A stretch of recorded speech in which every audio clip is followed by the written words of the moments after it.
Hi, this is Stratman, and I'm mostly a music junkie, but sometimes I'm a political junkie as well. I do enjoy reading about current events, mostly on the internet, more than I do on TV. And I've always been interested in the Middle East, in the politics over there, the problems, the solutions, the history of the region. And it's really difficult for us in the West to really understand what those problems are, but in order to really appreciate what's going on, you kind of have to look at the history of the region. And without being too tedious, I just wanted to say that, I mean, on a scientific basis, if you look at the ancestral origins of the peoples that populate the whole region, they're from the same stock. I mean, people who are into genealogy know about this sort of thing, but if you want to track the lineage of a female, you look at the mitochondrial DNA, and if you want to track the direct lineage of a male, you look at the Y chromosome.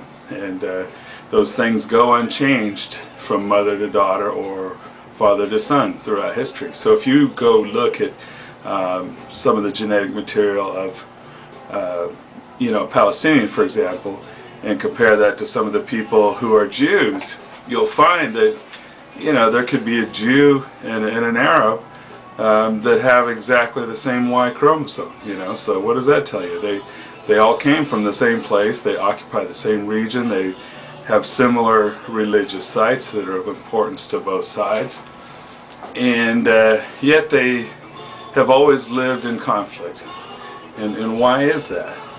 And you know, I've got my own personal perspective on that. I actually lived in the Middle East for 2 years and did some work over there, mostly in the public health sector.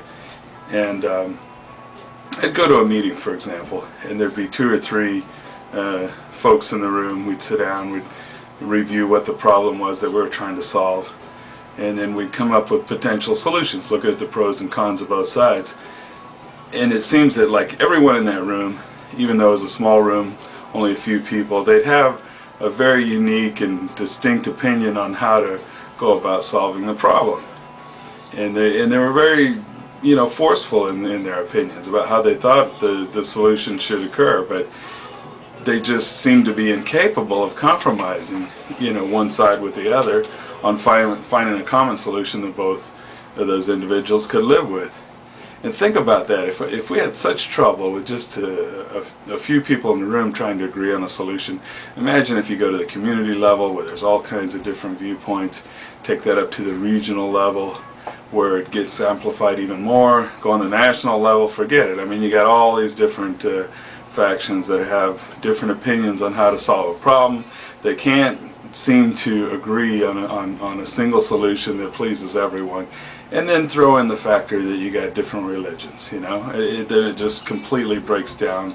And you know, the problem is, it seems to me that for whatever reason, whether it's pride, whether it's, you know, boneheadedness or whatever, I mean, the fundamental problem with the people themselves is that they just have a hard time you know, working together to come up with a common solution to a problem, you know.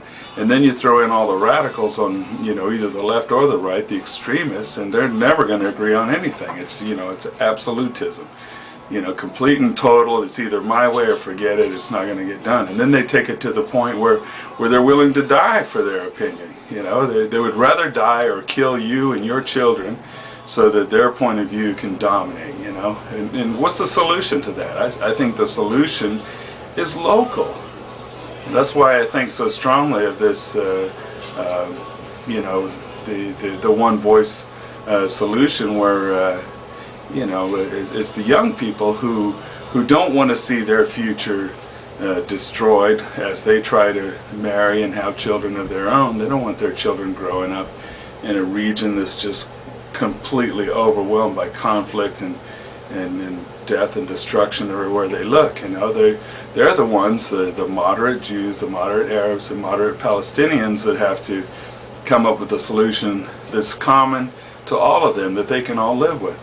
I mean, look at the news yesterday and today. They're talking about you know, the Hamas and the Fatah. They're trying to come together to have like a, you know, one Palestinian voice, you know, one state solution for them. And even the Palestinians themselves, they can't agree with each other either, you know. So that's why I was so pleased to see this you know, this video posting talking about the you know, the, what was it called, the OneVoice Movement. I think that's just incredible that actually, that's what I have thought all along, is that the voice of moderation has to come out. You know, that's the voice that has to speak up against, you know, these totalitarian, fascist, you know, barbarian groups like Al-Qaeda who will stop at nothing, will behead people and film it and then put it on the internet for everybody to be shocked, you know. I mean, who can live with these people? Nobody. And who's going to be able to take a dialogue to them and seek a political solution? That's just ridiculous. These guys will not sit at a table and talk with you. You know, if you try to do that, they'd capture you and behead you, you know. So, and then they're the ones who have come to America and, you know, did the 9/11 you know, attack on us, and that's just completely unacceptable. And the solution we had before, up until that point, was you know, deterrence and containment. Well, that failed. It utterly failed on our part. It didn't work. So the solution for us was to take that conflict and not have it on our soil, but to have it, you know, in Iraq. It could have been in Syria. It could have been in Iran, but it, you know, it was in Afghanistan and Iraq. And the solution was to take that fight there, you know, hit them hard, hit them brutally and savagely. That's the only language they understand, you know. But that can't go on forever, you know. I think some of the solutions over there are that, you know, they have to be hit hard and, you know, knocked down a few notches, and that the local governments there have to do something about it. But that's why I really believe in this one voice solution, that, you know, groups of young people who, you know, who find it within themselves to speak up and speak out against this.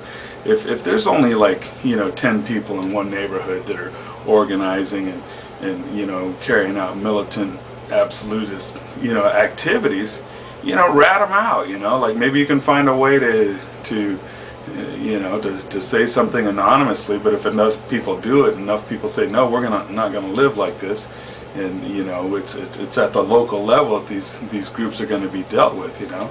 They've tried their best to get organized, so, you know, from one end, militarily, you can work against their organization, you know, do that through intelligence, but at the very low end, it's the voice of moderate Jews and moderate Arabs, moderate Palestinians that are going to have to stand up and you know, take their countries back for themselves, take it back, you know, for their wives and kids. You know, us in the West, I mean, there's not, you know, there's only a limited amount we can do, but